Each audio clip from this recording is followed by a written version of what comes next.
All right.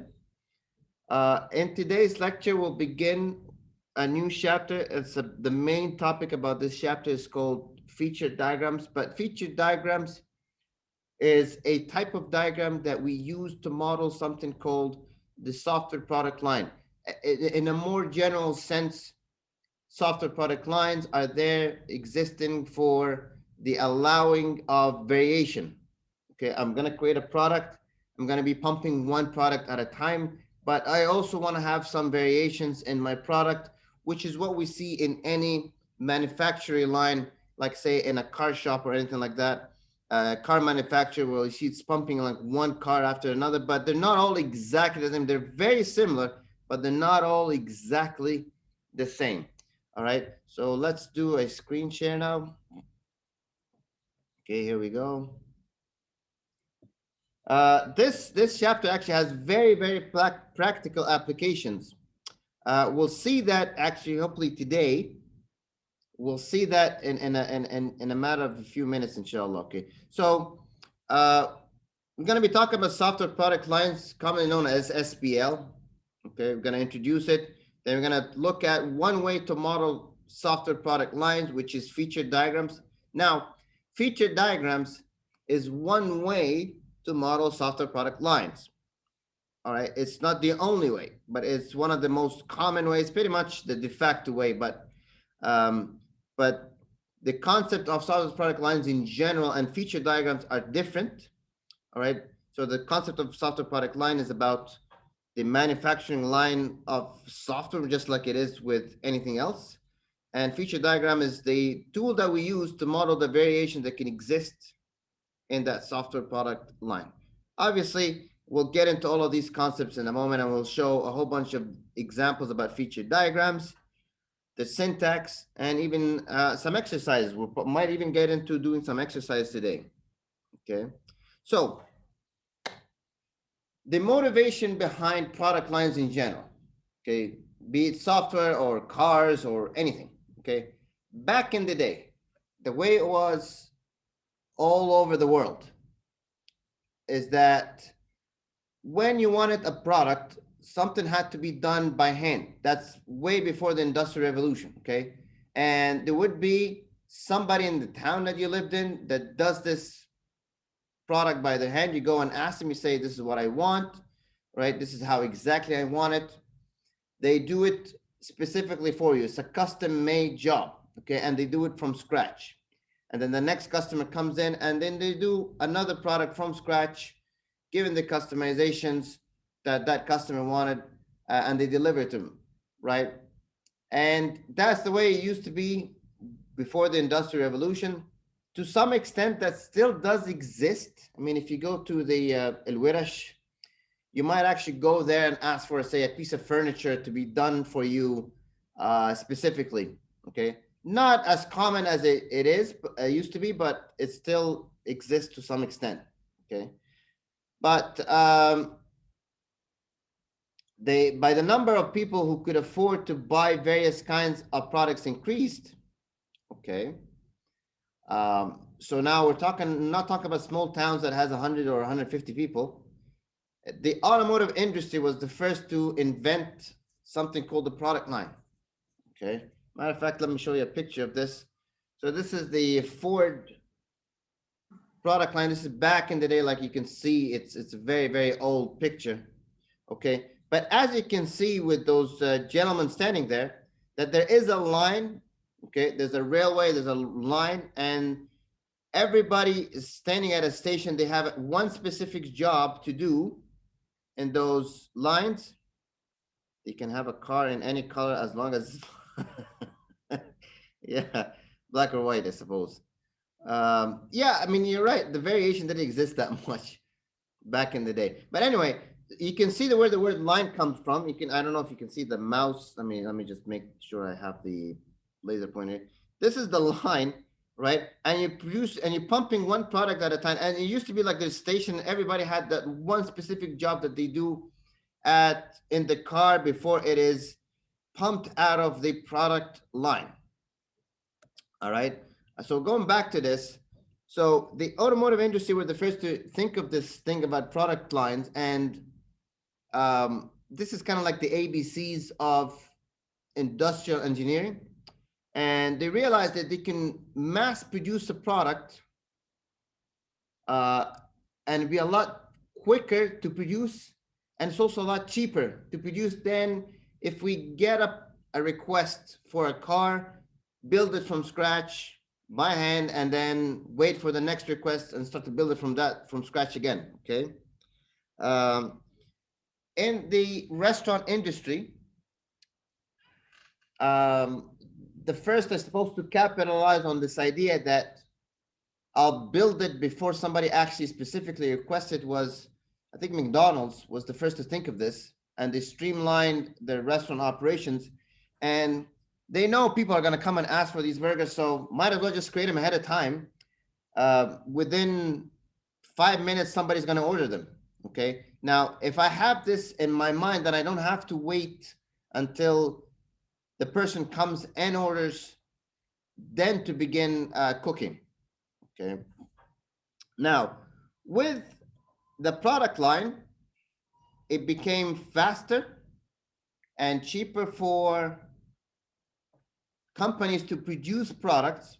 But the downfall of that is that the variation have been limited. Okay. What actually happened on the first go is that what they were actually mass producing was cars that are identically the same.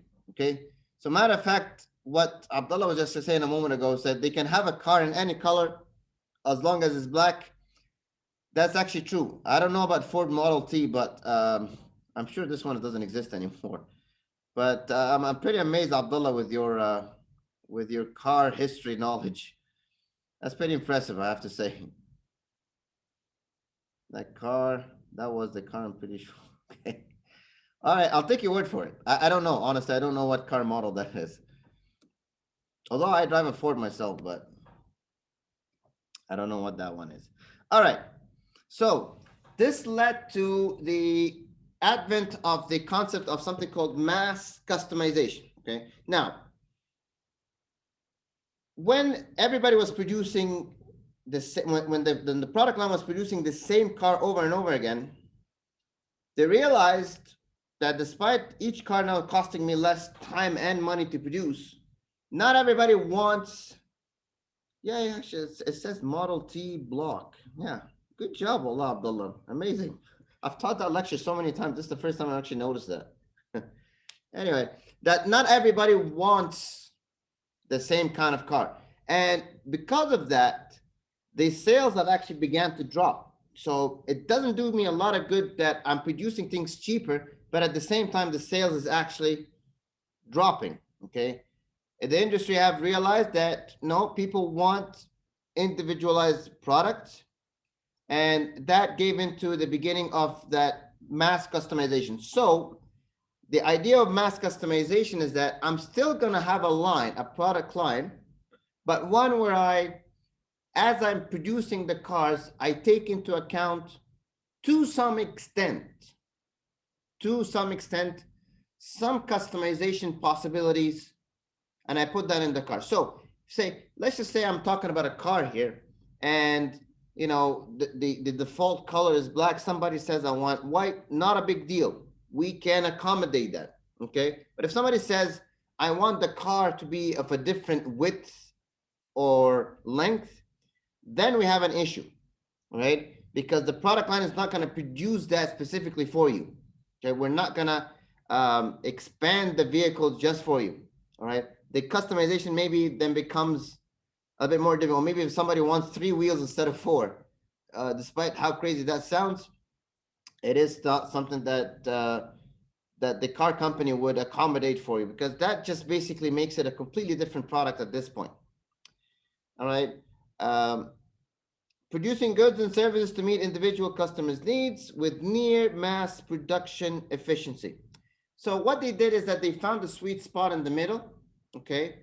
Anytime I do have to consider customization, it's going to cost the manufacturer a little bit of time and a little bit of money. But on the other hand, I'm keeping the sales up. So if you calculate the formula, had I did 100% customization. The customers are happy. I am reaching out to a lot of market because I can give everybody what they want. But at the same time, because I'm not actually mass producing any product, I'm still producing one car at a time, and it's a slow process. So I'm actually not able to produce the supply for the demand that is actually requested. So that's a very funny subject, right? So what I'm trying to say is that as a manufacturer, I can give everybody what they want, okay, with respect to the specifications that they give me. However, because I'm slow, I won't be able to have enough time to give everybody what they want. I could maybe produce 50 cars a year. Okay, so that's definitely not good for the bottom line. Okay, not only that I've just sold 50 cars, but actually each one of those 50 cars cost me a lot to build too. Not just to build the car, but also as a cost of lost opportunity. Now, on the other hand, the other extreme was just mass production. And mass production, great, costing me a lot less time, less money. I can produce a lot of cars, but a lot of these cars that I'm producing, not a lot of people are picking up. Okay, just a few, a few people who just said, this is exactly the type of car that I want. And actually, this is why you see sometimes in companies, when they're still starting up, they tend to go more for the mass production approach. All right. So we'll produce it cheap, and we just hope it hits as many customers as we can. We cannot afford the expensive customizations approach, right? And as they get bigger and bigger and bigger, then they start to produce and develop more customized products. Okay. Samsung on iPhone and Nokia, the cell phone industry is very famous for that. So they start off with very few models, maybe the one model, and then as they grow older and become more mature, then you get more and more and more models. Like I think back in the day, there was like one iPhone 3 that existed. Okay. Now with iPhone 12, there's like 15 different models that you can get. Okay. With mass customization, I won't actually say you're smack in the middle. You're actually a little bit off the efficiency and the benefits that you would get from mass production. Okay, so if we draw a line, let me see if I can do that for you. If we draw a line like this, and this is mass production, and this is pure 100% customization. All right, mass production would be somewhere in here. Okay, so I'm still getting the financial benefits and the time because of the near mass production efficiency. Yet at the same time, I am allowing for some level of customization. All right. Now, from the perspective of the customer, what does this whole customization, mass customization mean to me? From the customer, it says, I know I'm going to have some level of customization, but not full customization. Okay, this means I know there's some things that I can order and request, but to some extent. All right, not everything that I want is going to be there. All right. Again, from the perspective of the customer, having the mass customization is beneficial for me because as the costs have been reduced for the manufacturer, then those savings are passed on to me as well. All right. I mean, look at the iPhone that you have with you. I mean, it's expensive, we know, but had the Apple company been producing that phone, one phone at a time, specifically for every single customer, it would have cost a lot more than what you've paid for it now. Okay, so the cost is a lot less when you're buying a product that's coming off mass customization, coming off a product line. Then if you just buy it one product at a time, as in you just gave it the request and they start working on the product at that time. Um, I'll give you an example, another example of this. If you look at Moodle, okay, this is a software example. If you look at Moodle, right, or any of the similar products that exist that allow for education communication between instructors and their students, uh, they're customized. They can be customized to um, adhere to the request and cater to the request of the different universities and colleges. Okay, the college knows that I can't get Moodle to do everything in the world for me. Okay, so I can't get Moodle to handle payroll. Okay, that's the sort of customization that won't be allowed in Moodle. Okay, yet at the same time, well, we know Moodle is actually open source, but assuming Moodle was a product that you pay for, like Blackboard, which is a very similar competitive product, had I talked to a vendor, a software company, and I told them my requirements for an education communication product, and they would have built it for me, it would have cost a lot more had I just called up Blackboard and said, I want your product, and here's the slight customizations that I want for it. So you get the point, right? Do you see the same thing applies for a lot of products? For example, Gmail. All right. Different companies can go to Google and say we want to adopt Gmail as the core email infrastructure for our company. All right. Or say Microsoft Exchange, like we have at the university. Your email addresses are a Microsoft Exchange product. They're just customized to our university. Okay, with the at alfaisal.edu domain names. Okay, now if we went to another company and we said we want you to build that email system from scratch, you will be able to do it, but it's going to cost a lot more.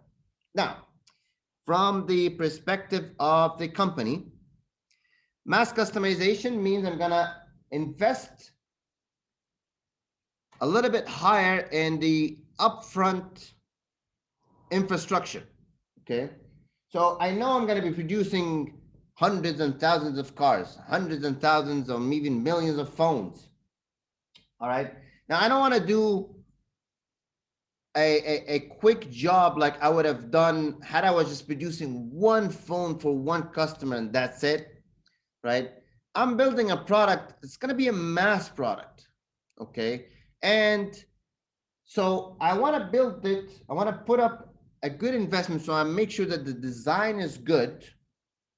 Okay, I put in the best technologies and so on and so forth. And also, I'm going to invest in the product line itself. Okay, the manufacturing line itself. Okay, like we saw a few pictures ago, like in this manufacturer line over here. So that product line that you see in front of you is an investment that Ford had to put in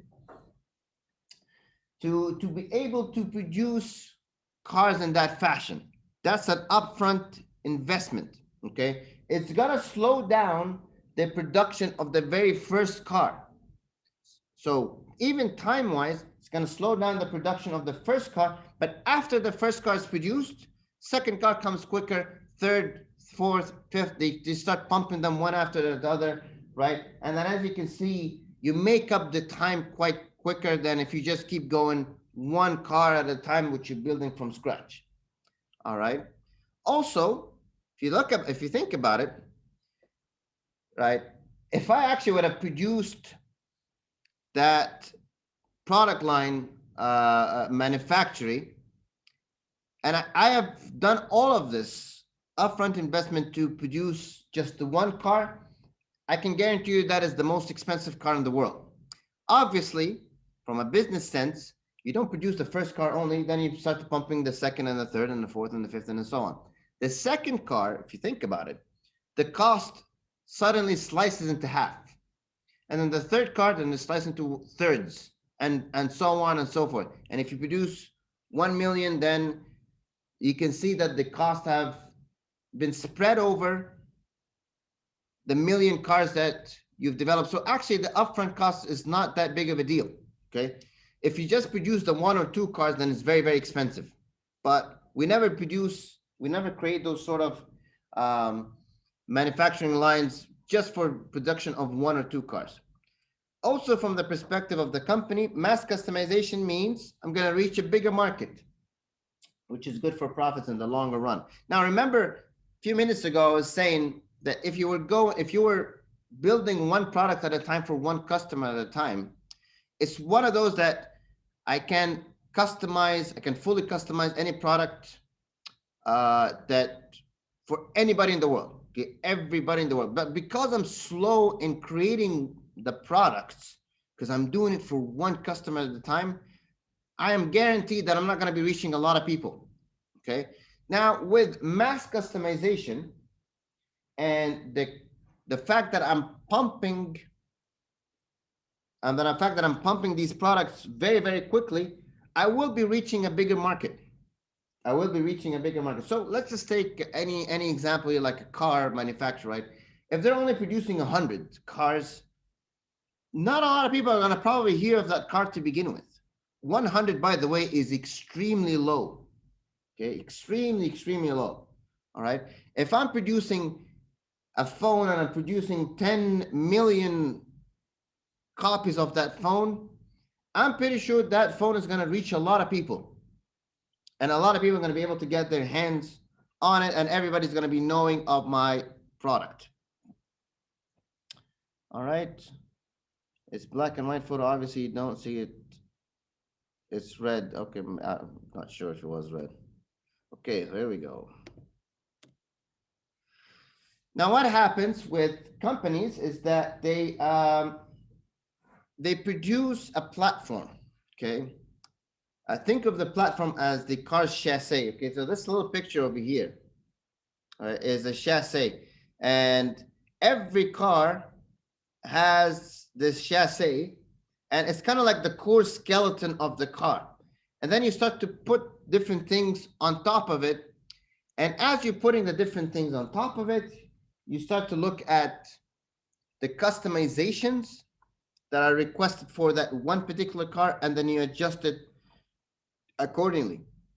Okay, so the default is, say, 18-inch wheels. Oh no, this one particular car, the customer of it wanted 20-inch wheels, so we're going to put in some 20-inch wheels over here. But I'm not going to create a new different chassis for every single car. Okay, and these platforms are extremely common, and they're extremely beneficial, and economically they're extremely helpful. Okay, a lot of companies, especially the big fish companies like Microsoft and Google and SAP and so on, they create these products that are, let's just say, generic. Okay, they're not 100% generic. Let's just say, for example, PeopleSoft. All right, can somebody tell me what PeopleSoft does? Just Google it quickly. PeopleSoft, one word actually. I believe it was bought by Oracle, if I'm not mistaken.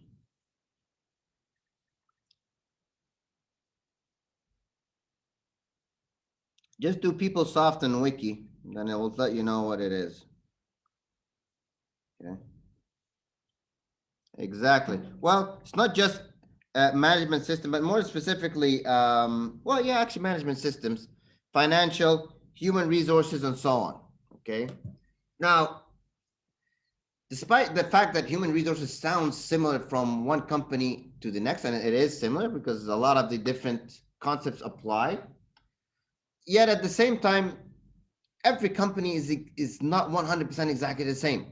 Okay, just from the fact of the different people that exist in it, the different types of job titles, and so on and so forth. Okay, now what PeopleSoft would do, which, like I said, I think it was bought up by Oracle. Yeah, it's bought by Oracle in 2005. They go to different companies and they say, we have a platform, all right, and it has those features, and then if we sign together and you agree to buy our product, we'll sit down with you to customize it to your needs. Okay, and that's basically how it goes, right? With it, Oracle have the one up upfront investment into creating that platform, and then they go from one company to the next doing those customization. The customization doesn't actually take that much effort. Okay. Um, all it is that requires, it actually requires a requirements engineer. It requires a requirements engineer who is specifically trained for that product, who knows the details of that platform. Should I say, no, shouldn't say product, platform, knows all the features, what it can and cannot do. And then they sit down with the customer. They sit down with the customer and they understand the requirements, the customization requirements, so to speak. They give it to the design team. They customize that platform for that particular customer. Okay. Like I said, the customization actually doesn't cost that much. It's the initial product investment that it costs a lot. But now, given that I don't have to pay a lot for every product, every customer that I sell this to, if I sell it to hundreds and thousands of customers, I'm making back this upfront investment like folds, multiple hundreds of times of folds. Okay. So I'm making really, really good money. A lot of these big companies make a lot of their money in that way. Okay. I just actually want to see something. Let me just pause here for a second. So we're back here to recording again. So like I said, we created the platform. All right. This is the official definition. I'm not going to read it because it gets boring, but you can read that at the overtime. But as you're reading the official definition of what a software product line is, you'll notice a couple of key terminology that comes at the very end, one of which it says core assets, okay, i.e. the chassis over here. And in a prescribed way, I'm going to customize it according to what the customer wants to a particular extent. Now, because of this, I'm having a particular market segment. Okay, so the people who created Moodle, they are targeting the education market segment. The people who are doing PeopleSoft, they may be creating the financial market segment, and so on. All right. When we compare just 100% pure customization versus mass customization, okay, they see the solid line over here. You know, if I don't get any requests or any orders, I pay nothing. Okay, but as I get requests, it's a very linear relationship, and it's beginning from zero. And every product, I go up and up and up and up and up in the cost, and it's just an addition, 100% addition. Now, with the SPL approach, the upfront cost goes high. So let's just say I actually built the whole company and we didn't get any requests. I paid a lot of money already. Okay. Now, as I'm pumping those cars or those products, the cost of each one is not additive. Okay. So this is think about it, the cost of the very first car. Okay. This is the cost for the next car. You can see the delta is not really that much compared to the cost of the first car. And then the second, the third, fourth, fifth, and so on. And as such, you hit what we call a break-even point. And after you hit that break-even point, approximately after you build, say, 3 systems, so the people of Moodle, after they've sold their system to 3 people, 3 companies, then they start to see the benefit, the financial benefit, because each product afterwards is costing them less than had they been keep producing software from scratch for every single company. Okay, so you can see the lower cost per system, as you see, and obviously lower cost means more money for me, the software vendor, and also means that I'm actually going to be producing it a lot quicker. Okay, so I get an enhancement in quality because I'm looking at the same product over and over again. So if there's any particular issue that I'm seeing, I will fix it.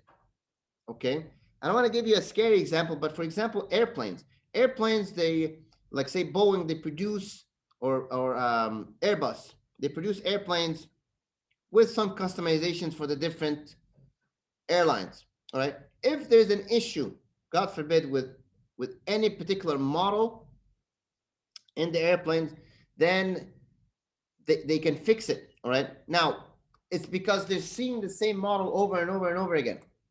All right. Now, if I produced one customized product for one person and they had a problem with it, I wouldn't bother very much with improving that quality because it's not going to bother my future sales because every product is completely independent. It's improving my productivity, reducing my cost, and also reducing my time to market. Sometimes the time to market is almost the most important factor here. Okay. Now, when we talk about the time to market, again, assuming that if I'm doing the 100% customization approach, every product takes exactly the same amount of time to produce. Okay.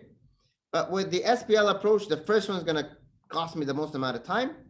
But then at some point, I reach the break-even point. And then at this point, afterwards, as I produce more of these products, the time that I need to produce the next product becomes less and less and less until at some point it actually plateaus. It just gets really, really short, it plateaus. Okay. And then from that point on, I'm much quicker than the 100% customization approach to the market. All right. And as I'm doing those customizations, here's the thing. There's a lot of features that I want to offer to my customer, right? But I need to be able to figure out if there's any relationship between those features. And there often is the case. Okay. So,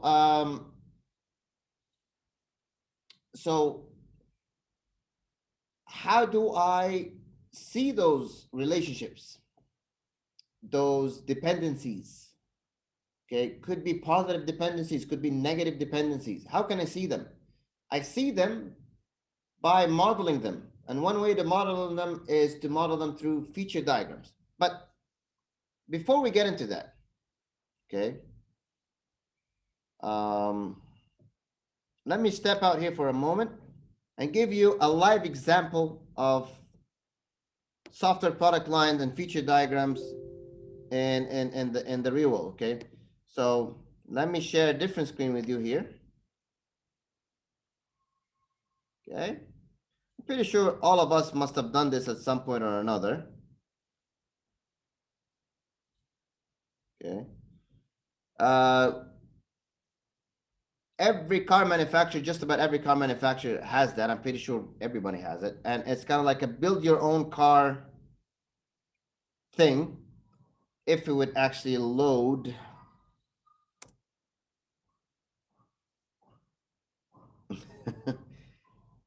See, I have that run like 50 times, and now the one time that I wanted to run, it's not running. It won't be the first time it did this.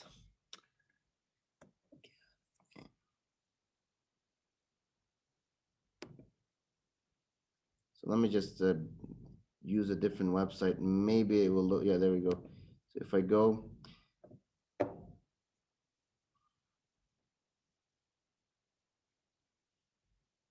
okay, build your just like Google BMW, build your own car. Okay, and just click the first one.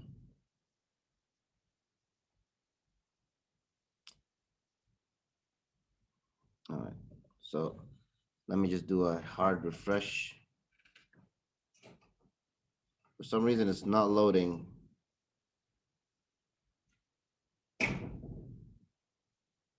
No. Okay, well then.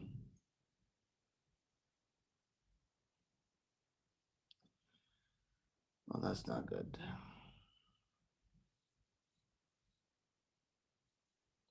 Okay, I'll tell you what. I'll see a different way to fix. Let me just pause the recording for a moment. We get to specify all these selection rules by by modeling them, and we model them by something called feature diagrams. Okay, so we'll stop here today, and we'll on the lecture on Wednesday. So we're going to have a lecture on Wednesday, and on Wednesday we'll look at feature diagrams, we'll look at their syntax and the different exercises that I have up already. All right, guys. Okay, so that's it. Now, if you don't need to share the screen anymore, if does anybody have any questions? Okay, so it's gonna be fun. Make sure you do come into tomorrow's lecture, sorry, on Wednesday's lecture, um, to solve the exercises together. All right. I'll see you on Wednesday, inshallah.